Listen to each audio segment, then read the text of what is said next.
अरे मनीषा बहू, ये भिंडी की सब्जी कैसी बनाई है? थोड़ी भी कुरकुरी नहीं बनी। पता नहीं क्या सीख कर अपने मायके से आई हो। मनीषा जल्दी जल्दी रसोई समेट रही थी। बिजली की तरह दौड़ दौड़ कर काम कर रही थी। सुबह 5 बजे के अलार्म के साथ उसकी दिनचर्या शुरू हो जाती है। सासू माँ अलका जी को शुगर है, अतः बेड पर ग्रीन टी सुबह 5 बजे चाहिए। बेटा शिवांश जो 5वीं कक्षा में है, उसे टिफिन। पति पारितोष का नाश्ता टिफिन सुबह 10 बजे तक। तो घर में भूचाल सा मचा रहता है। आज पता नहीं नमक पहले पड़ जाने के कारण भिंडी कुरकुरी नहीं बनी, तो सासू माँ ने पूरे घर को सिर पर उठा रखा था। हुआ यूं कि बेटे शिवांश की स्कूल वैन पहले आ गई। उसे टिफिन देना था, इसलिए मनीषा ने भिंडी कुरकुरी होने से पहले ही नमक डाल दिया ताकि शिवांश को टिफिन दे सके। सच तो ये है कि ये सब उथल पुथल सुबह 20 मिनट देर से उठने के कारण हुआ, क्योंकि सुबह उठते ही मनीषा का सिर भारी था। अतः वो दर्द निवारक गोली लेकर थोड़ी देर आराम करने के बाद उठी। पता नहीं क्यों आज मनीषा आंतरिक रूप से दुख महसूस कर रही थी। बार बार उसकी आंखें छलछला जा रही थीं। कुछ बीती बातें याद आने पर आंखें भर जा रही थीं। उसे अच्छी तरह याद है, जब पारितोष का रिश्ता लेकर सासू माँ आई थीं, तो बस यही गुणगान कि आपकी बेटी हमारे घर आकर राज करेगी। घर में झाड़ू पोछा बर्तन के लिए बाई लगी है, खाना बनाने वाली लगी है। बस आपकी बेटी सजे संवरे पिकनिक किटी पार्टी आदि में भाग ले, ताकि खुशी उसके चेहरे पर हमेशा बनी रहे। किंतु विवाह होने के 1 सप्ताह बाद ही सासू माँ ने नौकर एवं काम वाली बाई को हटा दिया, ये कहकर कि बहू दिन भर बोर हो जाएगी और छोटे मोटे घर के काम तो बहुओं को ही शोभा देते हैं।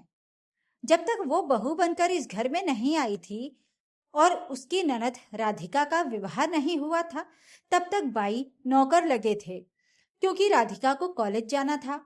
उसके प्रोजेक्ट वर्क के साथ साथ वो दोस्तों के साथ सप्ताहांत में हिल स्टेशन घूमने की योजना बना लेती। साथ ही घर में भी आए दिन छोटी मोटी किटी पार्टी का आयोजन करती, दोस्तों के साथ घूमने जाती। उसके पास इतना समय नहीं था कि वो रसोई में मदद कर सके, और सासू माँ ने भी राधिका को इतने लाड़ प्यार से पाला था कि वो खुद भी नहीं चाहती थी कि वो चूल्हे चौके में पड़े। उनका कहना था, कम से कम बेटी मायके में तो राज कर ले, ससुराल तो अपने बस में नहीं है ना। आज यही सब सोचकर मनीषा को रुलाई आ रही थी। अपने आंचल से वो आंखों के कोरों से लुढ़कते आंसुओं को रोकने की कोशिश कर रही थी। ये पहली बार नहीं था। सासू माँ अक्सर छोटी छोटी बातों का बतंगड़ बना देती, बोलने और ताना मारने का कोई ना कोई बहाना ढूंढ ही लेती। आज तो हद ही हो गई।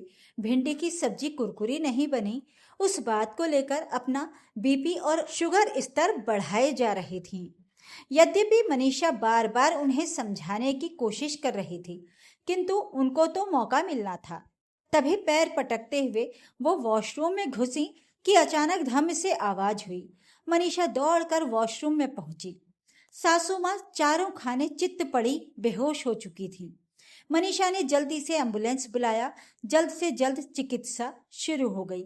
होश आने पर मनीषा को डॉक्टर ने बताया कि उनके दाहिने पैर में चोट की वजह से फ्रैक्चर हो गया है।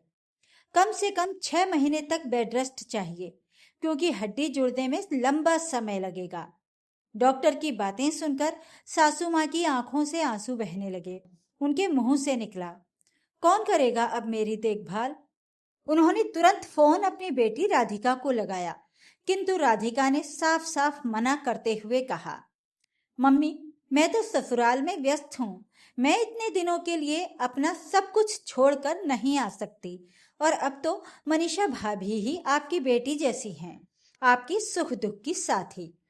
सासू माँ कातर दृष्टि से अपनी बहू मनीषा को देख रही थी, जैसे अपने सारे गुनाहों की माफी मांग रही हूँ। लेकिन मनीषा ने भी प्यार से अपनी सासू माँ के कंधे पर हाथ फेरते हुए कहा, मैं आपकी बेटी जैसी हूँ, आप चिंता मत करो। माँ जी, मैं आपकी देखभाल करूंगी। अलका जी को अपराध बोध हो रहा था। वो मनीषा को कसकर गले लगाए सिसकियां भर रही थीं और मनीषा की आंखों में भी आत्मसंतोष झलक रहा था। शाम को जब सब कुछ शांत हुआ और पारितोष दवाइयां लेने बाहर गए तो अलका जी ने मनीषा को अपने पास बुलाया। मनीषा, तुम कितनी अच्छी हो। अलका जी की आवाज कांप रही थी। तुम्हें मैंने इतना बुरा भला कहा और तुम मेरी इतनी सेवा कर रही हो। मनीषा अलका जी के पैर सहला रही थी। उसने नजरें नहीं उठाई पर धीरे से कहा, माँ जी, मैं जानती हूँ मुझसे गलती हुई। अलका जी ने तुरंत मनीषा का हाथ पकड़ लिया। गलती तुम्हारी नहीं, मेरी है। तुम दिन रात मशीन की तरह काम करती हो। मैंने तुमसे कहा था कि घर में बाई रहेगी, पर मैंने तुम्हें खुद ही काम में झोंक दिया। मैं राधिका को तो राज कराना चाहती थी, पर तुम्हें मैंने हमेशा एक काम वाली बाई समझा। आज जब उसने मना कर दिया तो मुझे महसूस हुआ कि मेरा राज वाला सिद्धांत कितना खोखला था। अलका जी की आंखों से पश्चाताप के आंसू बहने लगे। मुझे याद है, शादी के बाद जब मैंने नौकरों को हटाया था तो तुम बस देखती रह गई थी। मैंने कभी तुम्हें समझा ही नहीं। तुम सच में इस घर की बेटी हो। मुझे माफ कर दो बेटी। मनीषा ने पहली बार अलका जी की आंखों में इतना सच्चा दर्द देखा। वो भी भावुक हो गई और अलका जी के हाथ को थाम लिया। मनीषा के चेहरे पर एक ऐसी मुस्कान आई जो आत्मसंतोष और सच्चे प्रेम से भरी थी। उसने अलका जी को गले लगा लिया। अब वो सिर्फ बहू नहीं बल्कि सचमुच में इस घर की बेटी थी, जिसकी पीड़ा को उसकी माँ जी ने अंततः समझ लिया था।